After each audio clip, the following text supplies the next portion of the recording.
One of the most unique fighting attractions of the year has finally happened, as Jake Paul took what it seemed to be a considerable step up in competition in the form of Tommy Fury in the Diriyah Arena, Saudi Arabia. But what went down when these two novice boxers threw down over 8 3-minute rounds? Well, let's take a dive into Jake Paul versus Tommy Fury and find out. The expectation heading into this fight was that we would finally get an answer to any questions that revolved over Jake Paul's ability to hang with an actual boxer.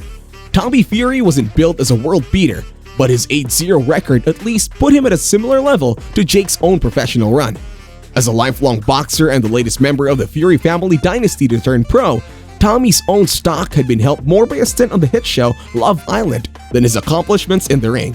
But even still, most analysts agree that Fury's fundamentals should be enough to get him the win. And that's more or less how this fight played out. Jake Paul was the one with the power, the one-hitter-quitter overhand right that was always in play. But a fight is scored round by round, and for Fury, it was his experience and ability to land consistently with a wide range of weapons that got him the win. Round 1 saw Fury establish the jab early, his primary weapon throughout the fight.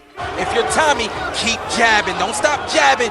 In this opening rounds, Paul's overhand was missing quite often. But in round 2, he did begin to have success with his left hook and surprisingly his own jab. But again, it was Fury who was landing more shots, the one who was controlling the range better and keeping Jake at bay. There wasn't always a major movement that you could point to when it came to separating these rounds, but even the eye test would be enough to tell you that Tommy was landing the better, cleaner shots. By the middle stages, the broadcast team made the baffling decision of asking Logan Paul what he thought of the fight, giving him a hot mic that played out to the entire arena. He made a point of insulting the Furies directly, but honestly, the whole thing came off as quite strange and pretty disrespectful to the action inside the ring. If you are enjoying this content and want to see more videos like this, drop a comment and subscribe to our channel to never miss out on any of our upcoming videos. In the second half of the fight, things certainly got more interesting, not necessarily because the fighting improved, but there was certainly some drama. A bizarre point deduction for Jake was the highlight of round 5, bookmarking an otherwise uneventful round with a very odd punishment for a punch to the back of the head. Maybe our angle wasn't good enough on this one, but in our eyes, this was never a point deduction. And the referee started to really make his presence felt from here onwards, admonishing the two for their many clinch exchanges. In round 6, he evened the playing field by deducting a point from Tommy Fury for excessive grappling, which seemed overly harsh. It was by no means a crazily paced contest, but you could see the occasion start to wear on both men as they came into round 7. Fury certainly did his best to up his volume in the 7th, while Paul struggled to land much more than the occasional jab. Tommy's elusiveness and solid defense was the story here, and even though Fury's hand positioning often left him vulnerable, Jake could never capitalize. Or at least that was the case until round 8. A stiff left jab caught Fury moving in, knocking him down the canvas for the bout's only official knockdown.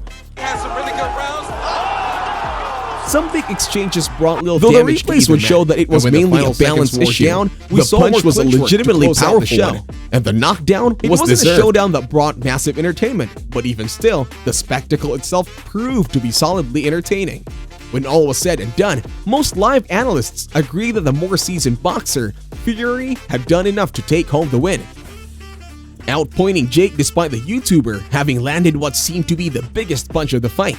The scorecards had it as a split, with a pair of 76-73 cards for Fury and one slightly baffling 75-74 for Paul.